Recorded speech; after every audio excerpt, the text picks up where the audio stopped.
আবার তুলে ধরতে দেখতে। সিনেমা হলগুলো অনেক বছর বন্ধ ছিল, ভালো ছবি পাইলে আবার দর্শক আবার আসবো আমরা, এই আর কি। আমরা তো আসছি, আরও চাই আরও মানুষ আসবে, এভাবে প্রযুক্তি দিলে ভালো মানুষ আসবে, আরও আসবে।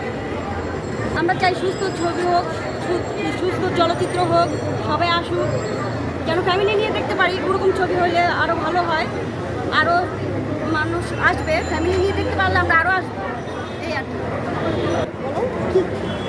মধুমিতা হলে মুভি দেখতে আসছি। আজকে আমরা মধুমিতা হলে আম্মুর সাথে ছবি দেখতে আসছি। আগে আম্মুর কাছে শুনছি এই হলে নাকি অনেক সুন্দর সুন্দর ছবি হয়, তাই আমরা দেখতে আসছি আম্মুর সাথে। ঈদের পর ঈদের আনন্দে এই জায়গায় ঘুরতে আসছি আমরা, ছবি দেখতে হয়।